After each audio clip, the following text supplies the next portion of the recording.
Hey guys, how's everybody doing? This is Craig from Bass Lessons Melbourne, and for today's player profile I'm joined by Detoxxx. How are you, man? Good, man. Yeah. Thank you for having me. My pleasure, thanks for taking the time out. No problem. Yeah. You're in town with Avery Sunshine. Avery Sunshine, right? yes, yeah. we are. How's it been going? Things have been going really well, really well. Really nice venue. Loving the city, the little I've seen. Yeah. I've seen more jet lag than I have the city. Yeah, it's tough that, huh? Yeah, it's very tough, but we're working through it, and we finally got out yesterday to see, the things that are surrounding where we are. Yeah. And thanks to you, we got a chance to see the beach today. Oh, yeah. So that was good. You didn't go for a swim? No, I didn't go for a swim. No. Yeah, no. I didn't want to mess up your studio. That's cool. And what's the Avery gig like? What kind of stuff is it? Is it kind of it's R&B soul. R&B soul? I like to call it an adventure because we have so much great music prepared, but she's really great at reading the crowd. So from night to night, we really don't know what we're gonna play. Cool. But it's always great because it keeps you on your toes. It's exciting. Yeah. The crowd gets a wonderful experience, and it's always super fun. And so she sings and plays keys? She is that sings right? and plays keys. Okay, Yes. so she can kind of lead from the... Exactly. Nice. Like a lot of times, she doesn't even have to say like the next song. She just kind of lead, and you hear it. Okay. You just know where to go. Yeah. And how long have you been doing that gig for? I've been with her about 5 years now. Okay. Yeah. Yeah. Cool. What's the... So how do you kind of prepare for a tour like this? Do you guys have a lot of rehearsals or? It's kind of funny because we play together so much that we don't rehearse now as much as we have in the past. Sure. But a lot of our rehearsals come from sound checks. Yeah. And I think a lot of it is we have a great chemistry. Mm-hmm. So like we've kind of learned how to read her motions, like her body motions. Yeah, right. So a lot of times she'll say, all right, well, tonight let's try this. And it always works. Yeah, cool. Yeah, so it's one of those unique situations where it's a blessing because like you have some great players and we all vibe really well together. And you get to stretch out if you want to. Yeah, you get to stretch out. Yeah. A couple of solos. Yeah, absolutely. And Nice. she's very gracious to us and she shares the stage a lot. And I'm very grateful for that. Yeah. Yeah. Is it mostly original stuff or? Yeah, it's mostly original stuff. Some covers because we tend to do a lot of songs that we just like to just kind of throw in the mix. Yeah. But I would say about 80% original stuff. Okay. Yeah. And you guys are all in the same town back home, same city? Yeah, we all live in Atlanta now. Yeah. Okay. Yeah. Yeah. Is that where you grew up? Born and raised in Atlanta. Yeah. And it's kind of ironic because now there's so many transplants in Atlanta. I think I'm one of the few people left that actually was born and raised in Atlanta. Okay. Yeah. Transplants? Yeah. Is that what you call somebody from another city that's... Yeah, transplant. Yeah. Okay. Yeah. Why is that? Is it just a great scene or universities? Well, actually, the Olympics came to Atlanta in 1996. And from that point, it just kind of exploded. Yeah. And now we have a really huge movie scene there. Okay. Movie scene, the music scene is really big there. So a lot of people are moving there. It's kind of like the New York of the South. Okay. Some people refer to it. Yeah. Yeah. Yeah, and the kind of the biggest scene down there would be what, hip hop or Hip hop, jazz? definitely hip hop. Yeah. Definitely hip hop. Yeah. Okay. Or as they refer to it now, it's trap music. Yeah. Trap music with the C, not a with the T, not a C. Sorry. Yeah, with a T. Yeah. Oh, no, right. Well, depends on who you talk to. And you're good. And so, do you? Is there scope in that scene for live instruments and stuff as Absolutely. well, or is Absolutely. it all kind of DJs and MCs? What's the vibe? Well, the thing with hip hop now is like it's transitioned so much to live bands that a lot of musicians are relocating to Atlanta as well to become a part of bands for these big acts that are being birthed out of the city. Okay. So there's definitely a scene for that. There's a jazz scene in Atlanta. There's also even a small fusion scene. It's all the fusion scene is always small. Yeah. Well, yeah, that is true. That is true. Cool.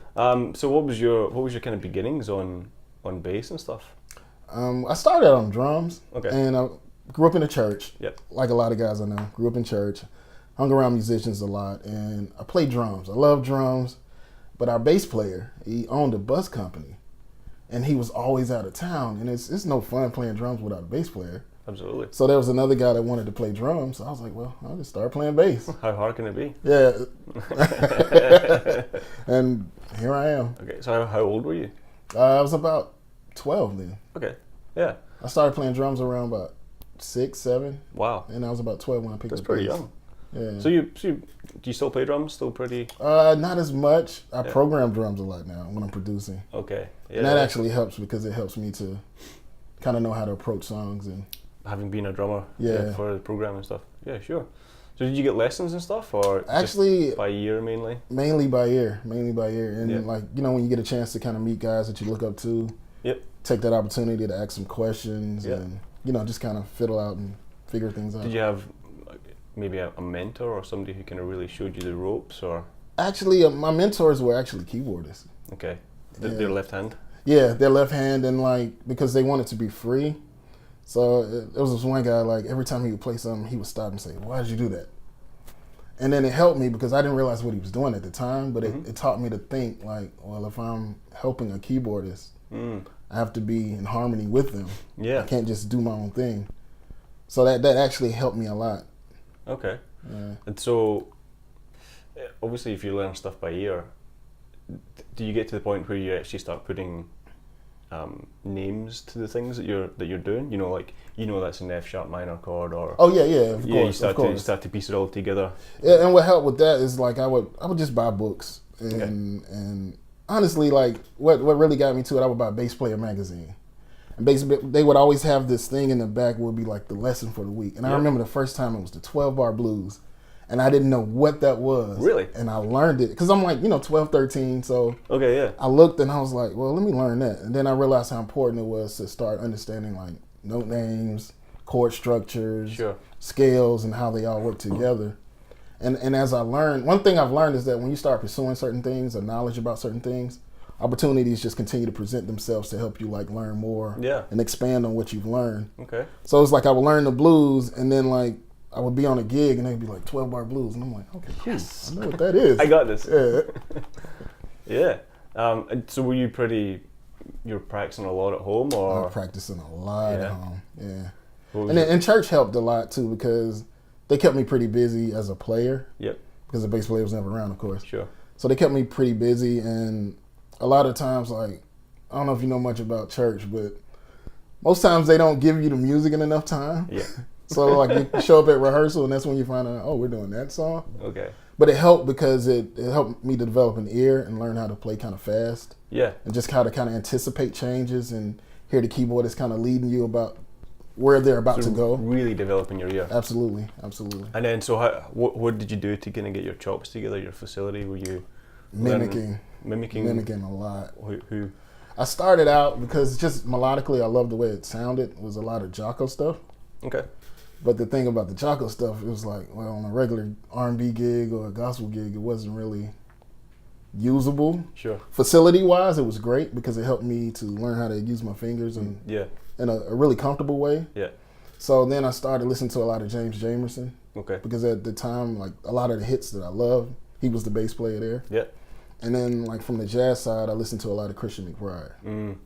Christian McBride came up in conversation yesterday as well. Oh wow. Yeah. Just what a complete bass player. Yeah, he definitely musician, is. He definitely is. Upright, threaded.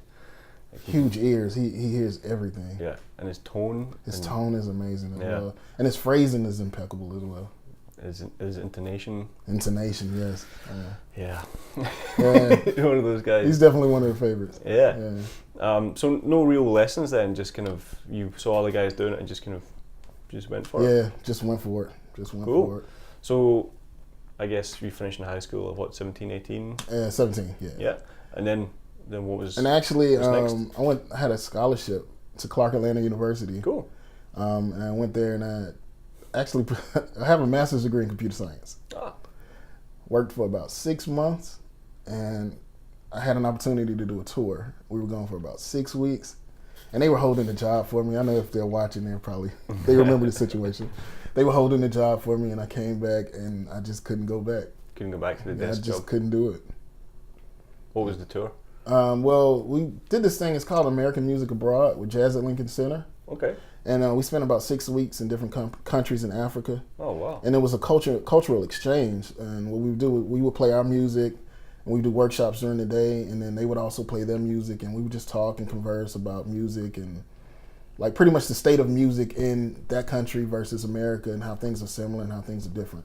Wow, that sounds amazing. It was an amazing opportunity. Especially for when you're, 22, 23? Yeah, absolutely. Yeah. And you get a chance to see the world, but also you get a chance to play and you get a chance to meet some incredible people. Yeah. Was that the first time you kind of been out? Yeah, that was the first time. That was my first tour. Wow. And then we did it again the next year in South America. Oh, wow. So that was great as well. Any kind of life-changing moments in that stuff, or stuff that you've just kind of held on to that's kept you going? The biggest thing that I've held on to from those experiences is that you learn that people are just a lot more the same than they are different. Yeah. You know, like you're always bombarded with the idea that like, well, they're from this place, so they're different, they're from this place. But when you just stop and like talk and the humanity of it is we're all the same. Yeah, we all want to be loved and we all want to love. Absolutely. And the music brings people together. So it's like we would play and then it's like, oh, okay, cool. You can play. So we would talk. Next thing you know, it's not even about music anymore. It's just about a relationship. Yeah. So I try to approach every situation from those experiences about relationship first. Because at this level, everybody can play. You know, everybody's a musician, everybody can play. And it's about just getting to know the heart of the person that you're actually working with and you're actually dealing with. Yeah. That's good. That's what has really changed my life. Even if they're a drummer.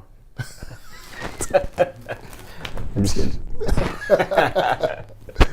Yeah, nice, man. So you come back from that, you decide that you're not going to be a desk jockey, and and you just kind of commit yourself to playing and getting better every day. Yeah. And trying to meet the people that I need to meet. Yep. Trying to figure out how to get in certain circles. Just kind of figuring out how everything works. Yeah.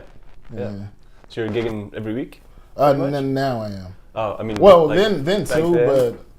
but in Atlanta, a lot of musicians kind of have like a church that they play for. Yep. Which tends to be like a stable kind of thing for them. Okay. And everything else is kind of like colored around that. Okay. So for a while, like that was the situation. So you were gigging every week at a church, but then stuff around the city you were also playing a lot. And so the church thing it's a paid gig. It's a it is a paid gig. Yeah. Yeah. Okay. Cool. That's lucky. And yeah. Yeah. And then in Atlanta is considered a part of what we call the Bible Belt. It's just this huge area of just a lot of churches. So there are a lot of churches and a lot of opportunity. Yeah. To play and they're very great at allowing you to learn your craft. Kind of get into it. It's like an opportunity to kind of get in, get your feet wet, learn how everything works, play, expand your knowledge, learn how to work with people, how to manage situations. It's an unbelievable training ground, and I'm really grateful for that opportunity. Yeah, it's certainly putting out some amazing musicians. Yeah.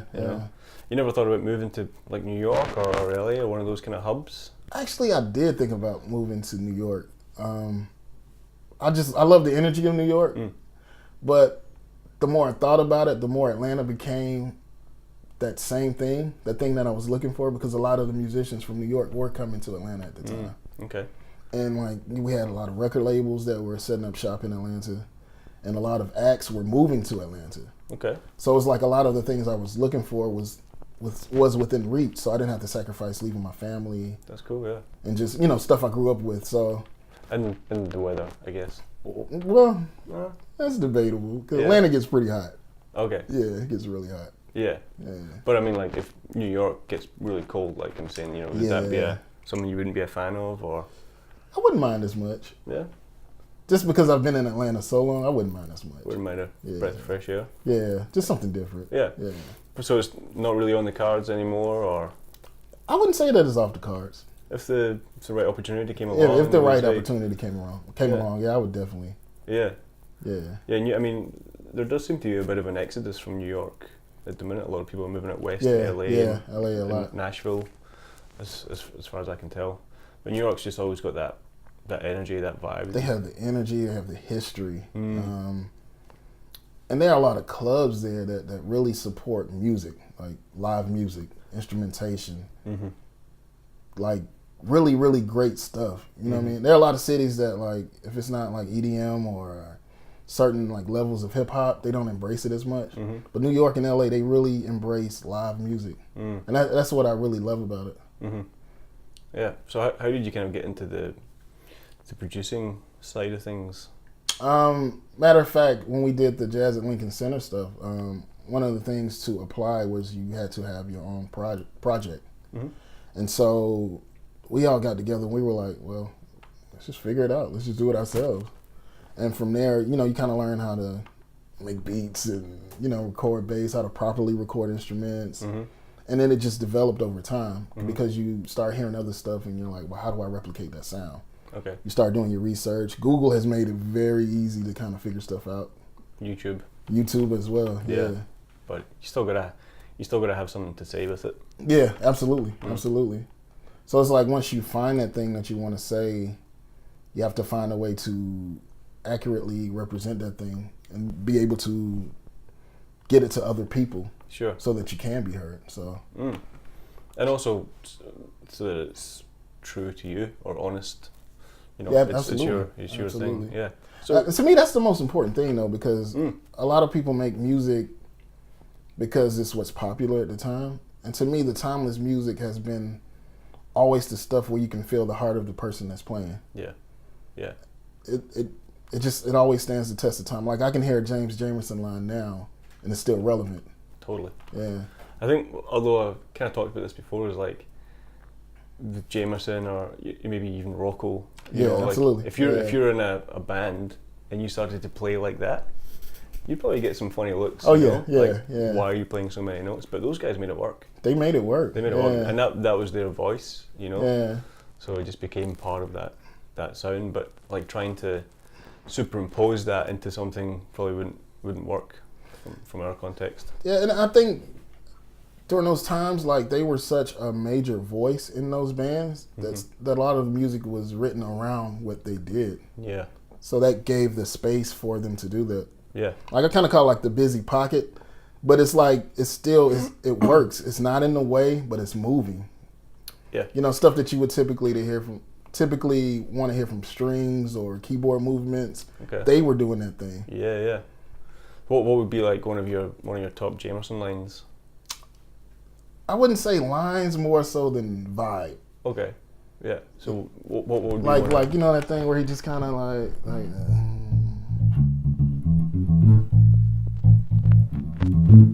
yeah. And the pushes he do. Yeah. That kind of thing. Yeah. There's always like kind of a statement in space and then absolutely movement and then space and then kind of movement like Darling Dear or Darling Dear. Yeah. A lot of people say that's the most beautiful bass line ever written. And one of the pieces I like to kind of give my students is Ain't No Mountain High Enough. Oh yeah. Just the way it's studied for a reason because it's a great example of how to build a song. Yeah, absolutely. How to know where you are and then how to get from one chord to another, you know, in a musical, lyrical way. And then also bring back that groove, It goes back to that intro thing, but it's a little bit different and it's genius. Yeah, absolutely genius. Like the bass told a story. Yeah.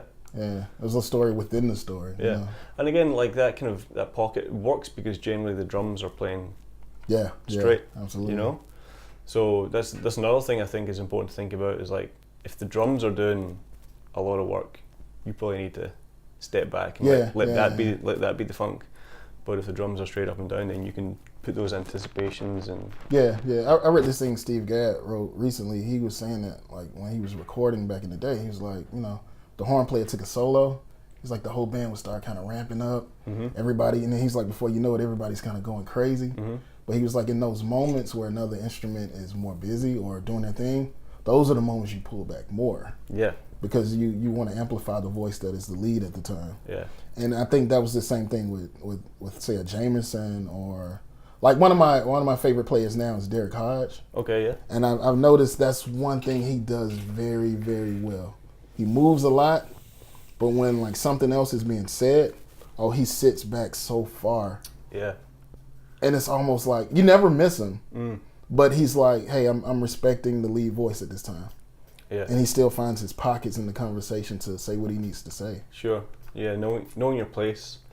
But it can be difficult in a live situation where you've got the energy and you might not think you're playing a lot, but you are. Yeah. So you've got to be able to kind of listen to yourself in context, I guess. Yeah. Which just comes from playing live a lot, I guess. And listening back when you can. Recording yourself. Yeah. Yeah, everybody should learn how to record themselves. Absolutely. Great It helps a practice lot. tool. Yeah. So how did you kind of get your slap chops together? Was that just guys at church, or was there a Marcus or Larry, or? Actually, it was. It mainly came from drumming. Yeah, really. To be honest, yeah. Well, I guess that's where he got it from. Was like that was the kick. Yeah, and it was natural to me because of that. Because of drums, it was like more of a just like a.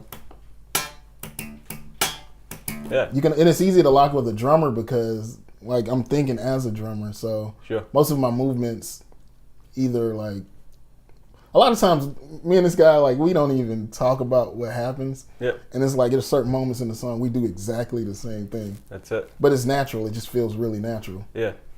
Probably, partly because maybe you guys grew up in a similar similar world, so those things are we listen to similar music as well. Yeah. So what's kind of apart from the Avery stuff, what else are you kind of doing back home? I do a lot of sessions. We discussed a little bit earlier. Kind of goes in waves. Like there was a time I was doing a lot of hip hop stuff. And is that bass, or are you kind of producing? Mainly, tracks and beats? both. A little bit of both. Okay. Mainly, people just want bass, but then there are a lot of people I play bass, and then they tend to ask for help, like with other parts of the song. Okay. So it becomes a production thing. Yep. I've done a lot of hip hop, and then it went to this thing where I was doing a lot of gospel recording, and then it ended up. Well, lately I've been doing a lot of smooth jazz. Okay. But it's kind of cool because you get to kind of do a lot of different stuff. Yeah. And so. I think I saw on your Instagram a single, some kind of smooth jazz sax. Oh yeah, there's a guy in Atlanta named Trey Daniels. Yeah. And he actually made it to Billboard. Yeah. I forgot what number he made it to, but it was something we did within the last 4 to 5 months. That bass sounded great. Oh, thank you. Was that this or? Actually, that was a Miura. And it had some Aguilar super singles. Yeah, right. Yeah. What kind of bass is that? 5-string? It was a 5-string, jazz. kind of Fender jazz kind of thing. How did you come across Miura? Actually, it was one of those things where I kind of just picked it up and played it. At the time, it was just convenient at the time. But I mean, like, how did you come across that bass to begin with? Like, was it in a store? Or that was a place in Atlanta called Atlanta Bass Gallery. Yep. And I'm not sure if you're familiar with it, but it's like one of the more. I think I remember seeing the adverts at the back of Bass Player. Yeah, absolutely. And he had a whole bunch of stuff. The store recently closed. Oh. Yeah, but he had a lot of stuff, and like you would go in on Saturdays and just kind of see what's on the wall. Yep. And he said that the guy that made the bass actually stopped by and was like, "Hey, try this bass." And he tried it and he loved it, so he just ordered a few. Okay. And so I went in and tried it and liked it. There you go. Yeah. Yeah. what was your first bass actually? It was a bass. It was called a Gremlin. Gremlin. A Gremlin. I don't even think they don't made feed it after midnight. And when I look back, that bass was so horrible. But at the time, I had no clue. It was a Gremlin P bass at the time. Everybody has to start on a crappy P bass. Yeah. And then you come back to playing a not so crappy P bass later on. Yeah. Yeah, absolutely. Yeah. I played that Gremlin, and then one day I was in a music store, and they had a Roscoe. Ooh. And he had an unbelievable deal on it, and I got it, and I just knew that was it. Yeah. And then over time, you start trying different stuff, and your taste develop. Yep. And kind of grow. And so I play like Sadowski's, and now I'm playing this Fender that I really, really love. Sounds great. Yeah. Yeah. This is my go-to for everything now. It's nice. You got a good one. Oh yeah, I was blessed with a good one. Yeah. What is some American Elite? Elite. Yeah. Okay. Because they've got so many variations, like American Standard, American Deluxe, American. And this is like the newer iteration of, the kind of 5-string with the preamp and the noiseless pickups. You're pretty happy with the preamp and pickups? Actually, I haven't done anything to this bass. Okay. Yeah. I know a lot of guys get the Fenders and they mod them a lot, but this one has worked exactly as it is. Yeah. And what's your kind of studio chain for recording and stuff? What do you like to go through? I have, I can't remember the name of it. But mainly I use the Avalon as a preamp. Yep. But the UA, I can't think of the name of it. Universal Audio Apollo? Apollo, yeah. I use an Apollo. Okay. And depending on what it is or which bass I'm playing through, I'll go Avalon into the Apollo, or sometimes I'll just go directly into the Apollo. Okay. And everything else on the back end is mainly software. Okay. So do you ever use like amp sims or anything? I do use amp stuff. The amp stuff is normally live though. Okay, like I'll mic an amp in the room. Mic it up, okay. Yeah, like I'll use an Audix D6. Yep. Like on one of the combs. Okay. Yeah, and then I'll kind of split a signal, like the bass and the cab, and kind of mix it depending on what the song calls for. Like what in your head when you hear a track, what would make you go, do you know what, this would be good with a mic'd up cab, or this will be fine with just DI? Where do you make that call? I mean, is it more singer-songwriter pop stuff, or? You know what, honestly, I'm not great at just hearing a song and knowing exactly what it is. You gotta try some So a lot of times I'll try some things. Yeah. So I have a 4-string Fender that normally I always start there. Yep. I'll start there passive to see just what it feels like.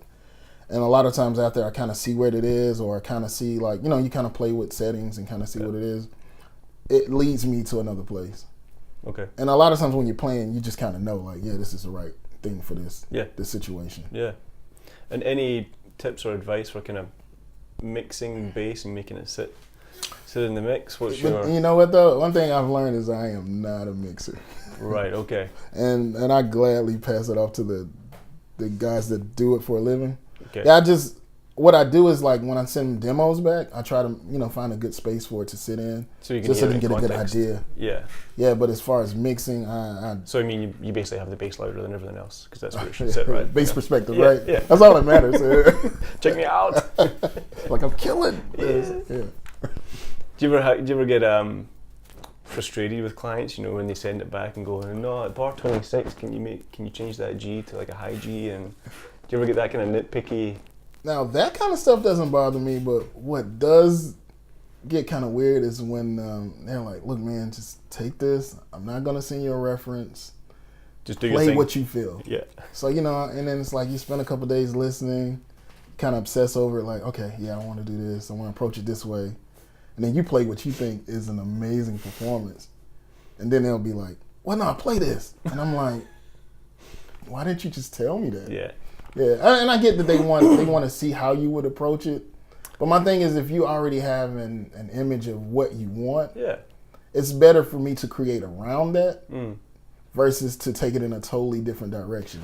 Also, maybe sometimes people don't know what they don't want until they hear it, or what they want until they hear it. So they might not have any idea, but when they hear it, they go, "Well, I don't know what I want, but it's not that." That's true. Yeah, that's true. Yeah. And then that's a bit of a rabbit hole. Just to chase that. Yeah, I mean, but in the universal sense of recording, like I love all of it. It's just those situations makes for great stories. Like, Hey, let me take what this guy did. Yeah. It's great, and it's great that we're living in an age where you can just do that at home. Yeah. And it sounds as good as if you went into East West or whatever. And tracked in there. But I will say this: it took me a while because people shed on their instruments. Like I took time to kind of shed on like getting great tones. Yeah. Yeah, I mean, I guess like tone is massive for when you're recording. Like, absolutely. You can have a killer part, but if it's been recorded on not the right instrument with not the right tone, then it's kind of useless. Yeah, absolutely. And those are the worst calls. Like, and maybe within the last like 6 to 7 years, like you would get that one call like, "It didn't sound good," and it's like, "Oh man." It's right to the heart. Yeah. So But I resolved with myself, like, I didn't want that to happen again. So I was like, well, let me just take the time and figure this out. Yeah. Yeah. And what do you think it is that you've gleaned from that? Levels is the biggest part of it. Yeah, just getting a healthy signal. A really healthy signal as much as possible before any software is there. Especially if you're going through like the eye glare, you kind of want that to help. Absolutely. Absolutely.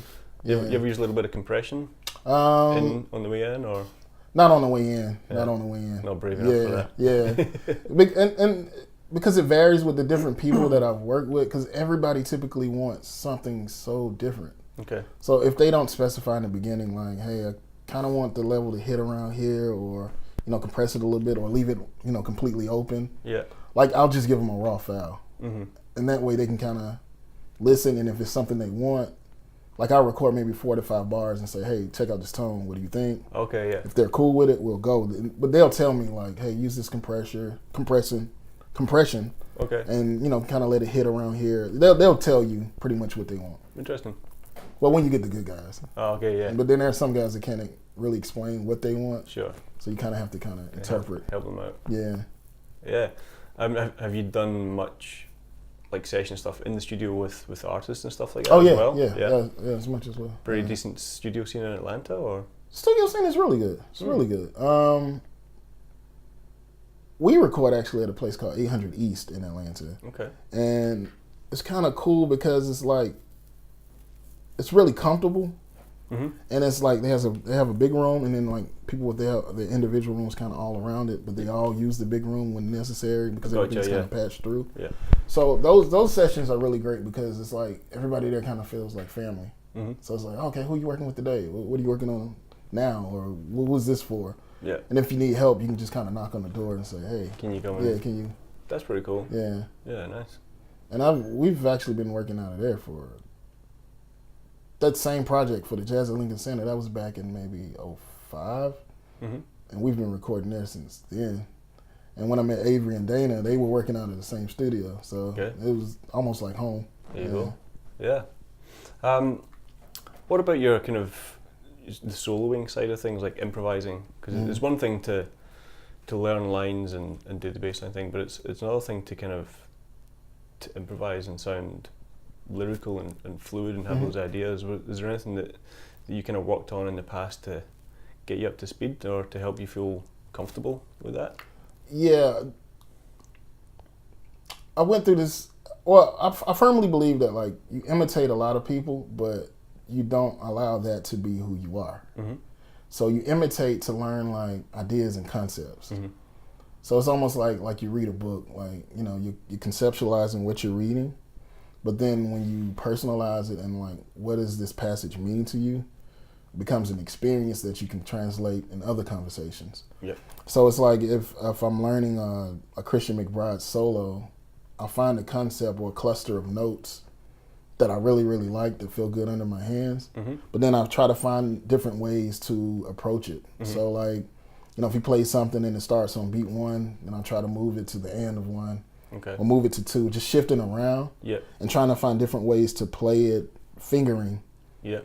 So that has really helped me a lot because it's like you can hear a concept, but you can find different ways to use that concept. Yeah, get more mileage out of it. Absolutely. Really Absolutely. Rinse it for all it's worth. Yes. Have you done the like the standards, the jazz standard approach, where you do all the chord tones and starting on different fingers and do the different permutations, like 7/5, 3/1, that kind of thing? Yeah, or like like if you're doing a 2/5/1, you play each chord tone. Yeah. Yeah, just kind of like outline the songs, playing the tones. That helps a lot because it helps you understand like just from a relationship to the fretboard how closely where the song is moving.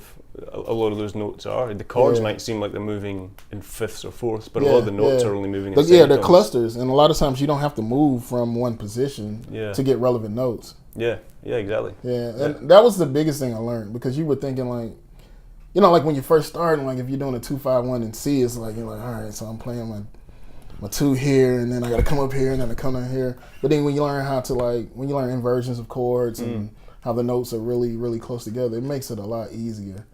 And the other thing that really helps is like if I find a phrase that I really like, like I watch TV and just play the same thing over and over and over and over and over again. Okay. Because it kind of reinforces in my ear, and it also gets it under my fingers. Yeah. And then like if I'm on a gig, I'll hear it, and then I know exactly what to play because I hear it. Sure. Yeah. Do you ever? And I was talking about this the other day as well, and it's just like there has to be a certain balance of licks that you've learned and practiced that you play, and then stuff that is just purely improvisational that you haven't played before. And I think it's when we're doing that, it's like a mixture of, okay, I'm going to play that thing, but then it leads to something else. Is that how you... absolutely. Yeah, because licks that I've learned are always like a jumping board. Yep. Because it kind of gives you, well, for me, it gives me a mental place to start. Sure. Yeah. Because a lot of times, you know, like when there's that open space for your solo, it's like, all right, where do I start? So I just think of something that immediately comes to mind, some phrase that comes to mind. And then from that point, it's like a Jameson. Well, how do I build off that phrase in the moment? Yeah. Okay, yeah. Like a conversation, you know. Like if you ask me where I'm from, then that leads to other things. Yeah. And I guess the better you get, the less of that you have to use. Absolutely. Kind of thing. You know, Absolutely.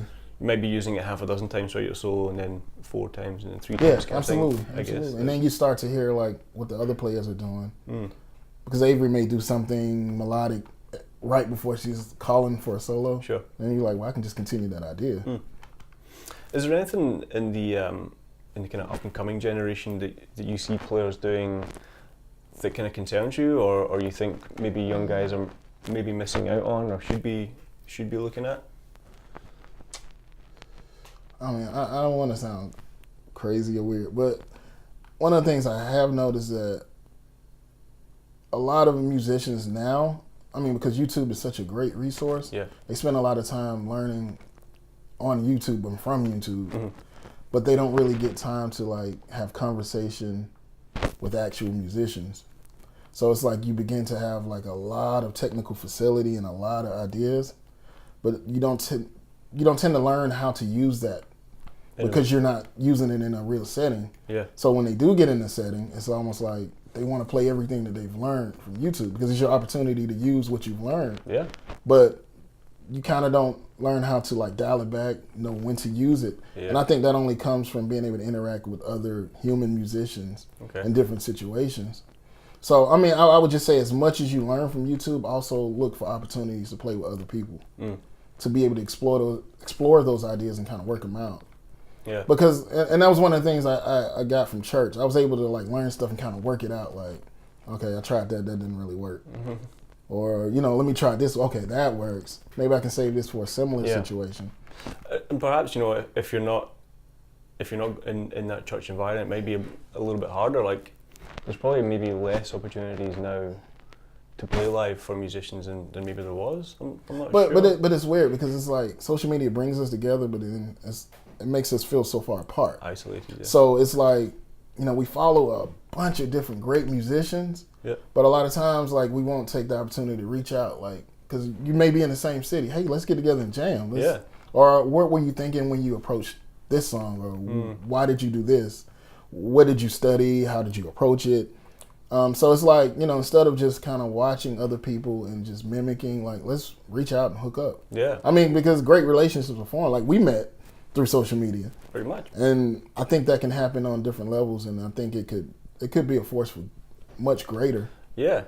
Yeah.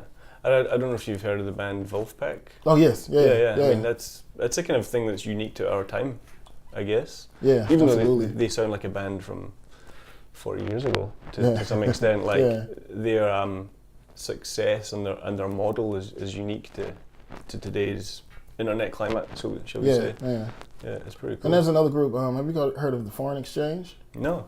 It's a hip hop group, and the producer was in a different area than the vocalist. And they would just kind of trade music through the internet. They didn't even know each other. They just would send music to each other. Okay. And a group was formed out of that. Yeah. Yeah. And are you working on anything? I'm working on an EP now. Okay. As we speak. Bass Shred Volume 1? No, this is 0.5. It's leaked into the real shred. It's the beta version. The beta version, yeah. What my influences are hip hop, gospel, jazz. Yep. So I want to make sure that this EP is really true to what I love, who I am. So it's gonna be like, what I say is like the hip hop comes from the drums, and then the soul and R&B and gospel will come from keys, because there's gonna be Rhodes on everything. It's because I love Rhodes. Yeah. And the jazz aspect will come from like the phrasing, and the solos from bass. Okay. But they'll be they will be actual songs, like with vocalists, okay, rappers, singers, people that I've worked with that I really enjoy, that I really admire. And instrumental stuff, or? And instrumental as well. Okay. Yeah. So how many tracks are you looking at? 6? About 5 to 6. 5 to 6. Yeah. And how far along is it? Probably about 35-40% of the Okay. way. Well, I have all these skeletons done. Yeah. It's just I'm listening, trying to see exactly which way I want to go. Trying to identify singers that fit appropriately the vibe of each song. Yeah. Do you have like a lot of us? Do you have like a folder with like, you know, funky bass groove idea 1? Man, I have fat lick 8 and all that kind of and stuff. that's the hardest part, because I have about maybe 30 to 35 skeletons of stuff that I like. Yeah. And at one point I had scaled it down to about 6, but then it's like, you know, those days it's maybe raining outside, you going through your folder. Yeah. And I'm like, I think I like this one. So then you start replacing stuff. Oh, you forgot about that. Yeah. The end section of that. Absolutely. I forgot about that bit. Yeah, you know? absolutely. Yeah. So, but I told myself it's going to get to a point where I have to just pick it, do it, and release it. Yeah, just do it. Because if not, you continue to obsess over it. Exactly. Yeah. Just gotta get it out there. Yeah. Yeah. And your writing process is generally from the bass? Generally from the bass. I keep my phone with me a lot, so we have this every Friday gig that we do. And for some reason, every time when I do my setup and I play just to check levels, I always hear something different. Wow. So there are a few songs I have on my phone that I developed that came from just grooves from soundcheck. So a lot of times, like, I'll just hear an idea, I'll sing it into my phone, or I just play it when I get the sound check. And then, like, I'll play around with, like, drums to try to make it fit. Okay. But I always write from bass first. Yeah, okay. Yeah. Chords and melodies, the whole chords and melodies, vibe. Yeah, and then get it replaced with... Yeah, or I have a couple buddies I call that when they hear what I'm doing, they just know what to do. They know what to do. Yeah, that's good. So it's just going to be under your name, or are you going to... Yeah, it's just going to be under my name. Yeah. Detoxxx? Yeah. And it's actually, the goal of it is, I call it the love album, because I miss love songs. You know, not to sound sappy and crazy. You have cue the strings. Yeah. But like love songs, I think love songs help the world to be a better place. And like we don't have any new love songs, like hits. Lots of breakup songs. Yeah, a lot of breakup songs. Yeah. And a lot of fun songs. Yeah. You know what I mean? Yeah. Okay. So every song is going to be about love, some form of love. Okay. You know, whether it be relationship love or just brotherly love. Bass love. Music love, bass love. Yeah, it's a thing. Yeah. Yeah. So that's kind of maybe end of the year looking to get that out? I'm hoping the single can be out within the next couple months. Okay, right. But completely done by the fall. And then you're in that kind of world of, okay, do I make people buy this, or do I put it on?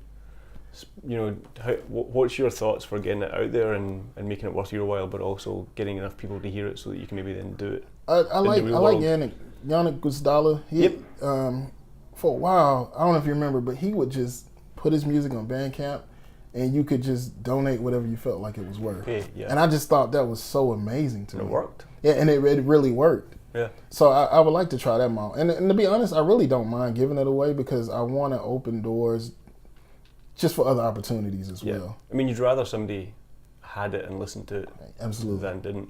Absolutely. But at the end of the day, everybody could afford $2. Yeah. You know? Yeah. So do you reckon you put a minimum on it, or just... I mean, I would put some minimum on it. I'm not sure what, though. Yeah. But I want it to be an encouragement to check out the music. I don't want the money to be a barrier. Sure. To not check out the music. Yeah. I guess as well, because it's not necessarily about what people can afford, it's about what we're used to. Yeah. We're just used to getting everything for free. Yeah. So when it's just like $2, well, I can just not pay $2 and listen to all this free music. Yeah. You know, on YouTube or whatever. So yeah, it's an interesting time. But on the other hand, it's great for people like you and I, because we can record an album at home and put it online and have access to the world. Yeah, absolutely. Which is pretty cool. So, you know, and you don't owe your record company, and they don't own you. Yeah, absolutely. Which is... Yeah, because I mean, there are a few projects that I've been on that we did everything ourselves, but it was just amazing to see like feedback from countries we've never been to. Yeah. And that's the beauty of the internet and social media now, is because you have a much wider reach, Mm-hmm. and it allows you to see the world, allows you to meet people. Mm-hmm. I just think it's this amazing tool. Absolutely. Yeah. Make the most of it. Absolutely. Yeah, man, that's great. Yeah. Really appreciate you taking the time out. Thank you for your To invitation. come and hang. It's been really nice hanging with you and the guys who are here as well. Yeah. Hopefully maybe I'll come and check out the show on Sunday or something. Okay, cool. Yeah. That'd be good. If people want to find you online and stuff, where can they? On Facebook. I'm on Facebook. My real name is DEMONTERIOUS. So it's facebook.com/DEMONTERIOUS, DEMONTERIOUS. I know it's a lot, right? Okay. And on Twitter, Instagram is Detoxxx Music, DETOXXX Music. XXX. Yeah. Cool, man. Well, Thank you. appreciate it. Thank you so much. Detoxxx, everybody. Thanks, man. Thank you.